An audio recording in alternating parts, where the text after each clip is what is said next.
एक महिला जिसकी उम्र 40 साल होती है अपने बच्चों को बेहतर भविष्य देने के लिए उन्हें शहर में लेकर रहती है, जिसमें उसकी एक 18 साल की बेटी होती है और एक 16 साल का बेटा होता है। जो उसका पति होता है कामकाज के जरिए विदेश में गया होता है। घर पर वो 3 लोग बड़े आराम से रहा करते हैं, लेकिन एक रात का वाक़या होता है जब माँ को प्यास लगती है और पानी पीने के लिए वो अपने कमरे से बाहर आकर देखती है तो उसकी आंखें फटी की फटी रह जाती हैं। वो पीना तो पानी चाहती थी, लेकिन पानी से पहले उसकी नज़र दूसरे कमरे में पड़ जाती है जहां पर उसकी 18 साल की बेटी एक व्यक्ति के साथ में अवैध संबंधों में होती है, जिसे देखकर उसकी चीख निकल जाती है और उस लड़के को पकड़ने का प्रयत्न करती है। फिर वहां पर होता है इतना बड़ा कांड, 3 लोगों को बड़ी ही बेरहमी के साथ मौत के घाट उतार दिया जाता है। ये दोस्तों जानते हैं पूरा मामला क्या था। नमस्कार, जय हिंद। आप देख रहे हैं APH न्यूज़ राहुल रावत के साथ। तो दोस्तों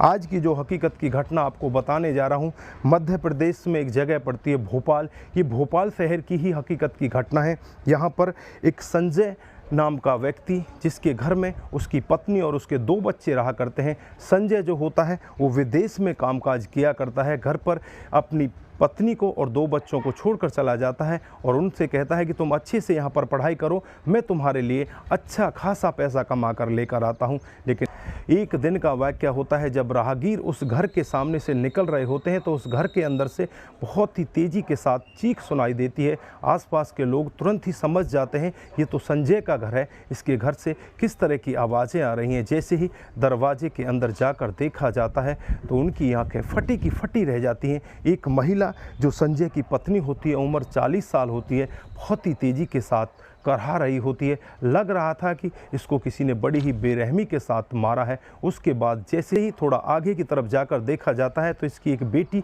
जिसकी उम्र 18 साल होती है, नाम शिवानी होता है, और इसका एक बेटा जिसकी उम्र 16 साल होती है, दोनों मृत अवस्था में पड़े होते हैं। आनन फानन में ही पुलिस को बुलाया जाता है और इस लेडी को तुरंत ही हॉस्पिटल में ले जाया जाता है। जैसे ही हॉस्पिटल पहुँचे उससे पहले ही ये महिला भी अपना दम तोड़ देती है, अपनी अंतिम सांसें छोड़ देती है। किसी को कुछ भी नहीं बता पाती, लेकिन चारों तरफ सनसनी फैल जाती है, चारों तरफ डर का माहौल हो जाता है कि एक घर के अंदर 3-3 लोगों को बड़ी ही बेरहमी के साथ मौत के घाट उतार दिया जाता है।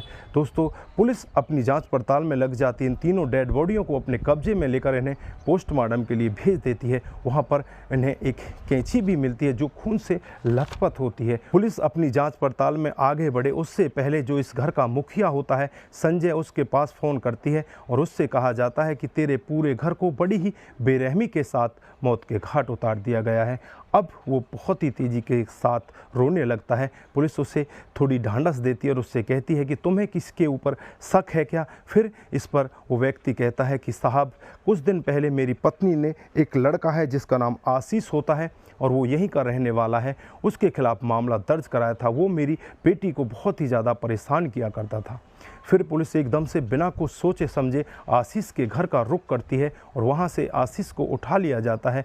जब आशीष से बातचीत की जाती है, आशीष से पूछा जाता है तो पहले इधर उधर की बातें आशीष करने लगता है, लेकिन जब उसे सख्ती के साथ पूछा जाता है तो थोड़ी देर में टूट जाता है और सारा वाक़या एक रटे रटाए तोते की तरह बताने लगता है। वो बताता है कि साहब, आज से कुछ दिन पहले का वाक़या होता है। मैं इस लड़की जिसका नाम शिवानी होता है, इसके प्यार प्रसंग में आ जाता हूँ, इसके साथ मिला जुला करता हूँ। धीरे धीरे ऐसे ही समय बीतता रहता है। एक दिन जो शिवानी की माँ होती है उसे हमारे बारे में पता चल जाता है। वो मुझे डराती भी है, धमकाती भी है, मुझसे कहती है कि तू मेरी बेटी का पीछा करना छोड़ दे। लेकिन हम दोनों एक दूसरे के साथ इस तरह की कसमें खा चुके होते हैं, एक दूसरे के साथ शादी करना चाहते हैं, हम एक दूसरे के बगैर रह ही नहीं सकते। मैं उस माँ की एक भी बात नहीं सुनता और लगातार शिवानी से बातचीत करता रहता हूँ।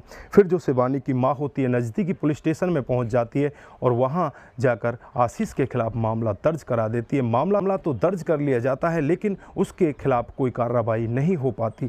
पुलिस ये पूरा मामला रजिस्टर के अंदर जांच भी करती है तो उसमें साफ लिखा होता है कि आशीष के खिलाफ मामला दर्ज किया हुआ होता है। तो आशीष बताता है कि शिवानी की माँ शिवानी को घर के अंदर कैद करके रख देती है। वो घर से उसको बाहर ही नहीं निकलने देती और ना ही मुझे उससे मिलने देती। उसके बाद जो शिवानी होती है वो मेरे से मिलना चाहती है और मिलने के लिए मुझे अपने घर बुला लिया करती है। पीछे के दरवाजे से रात को मैं उसके घर में आता और सुबह भोर होने से पहले ही वहाँ से निकल जाया करता। ऐसे ही धीरे धीरे समय बीतता रहता। लगभग 6 महीने इसी तरह से निकल जाते हैं और एक दिन का वाक़या होता है जब रात को मैं शिवानी के घर पर पहुँचता हूँ। रात को शिवानी की मम्मी को प्यास लगती है और हमको वो आपत्तिजनक स्थिति में देख लेती है और आपत्तिजनक स्थिति में देखने के बाद मुझे पकड़ने का प्रयत्न करती है। मेरे ऊपर लात घूंसों से वार करने लगती है। वहीं पर फ्रिज के ऊपर एक कैंची पड़ी होती है, उस कैंची को मैं अपने हाथ में लेता हूं और शिवानी की मां के ऊपर लगातार वार कर देता हूं। शोर को सुनकर इनका जो 16 साल का बेटा होता है वो मेरी तरफ भागता है, मुझे पकड़ने का प्रयत्न करता है। अब मुझे गुस्सा आ जाता है, मैं उसके ऊपर भी वार करने लगता हूं। इधर जो शिवानी होती है वो रोने लगती है, चीखने लगती है, चिल्लाने लगती है और कहने लगती है कि तुमने ये सब क्यों कर दिया, तूने तो मेरे पूरे परिवार को ख़त्म कर दिया, मैं तुझे अब नहीं छोड़ूंगी। शिवानी भी मुझे पकड़ने का प्रयत्न करती है। मैं शिवानी के ऊपर भी उस कैंची से लगातार वार कर देता हूं। उसके बाद वहां से मैं चुपचाप फरार हो जाता हूं। दोस्तों, जब पुलिस भी ये पूरा मामला सुन रही होती है तो पुलिस भी इस मामले को सुनकर एक बार के लिए दंग रह जाती है, सोचने के लिए मजबूर हो जाती है। आखिरकार एक बेटी के अवैध संबंधों के चलते हुए पूरे परिवार को इस तरह से नष्ट कर दिया जाता है, पूरे परिवार को इस तरह से रास्ते से हटा दिया जाता है। दोस्तों, इस घटनाक्रम पर आप क्या बोलना चाहते हैं? आपकी जो भी राय है एक बार कमेंट बॉक्स में ज़रूर दीजिएगा। दोस्तों, कई बार हमारे कमेंट बॉक्स में इस तरह की खबरें भी आती हैं कि आप हमारा नाम नहीं लेते।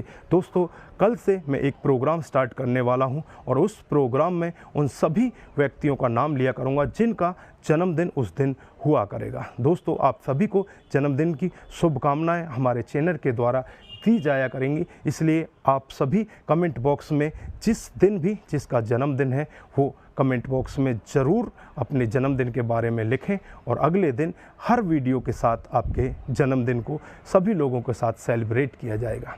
तो दोस्तों, आप लोगों को हमारी ये सस्ता पर आधारित घटनाएं किस तरह की लगती हैं? अगर आपको ज़रा सी भी प्रभावित करती हैं तो दोस्तों के साथ ज़रूर शेयर करके जाइए।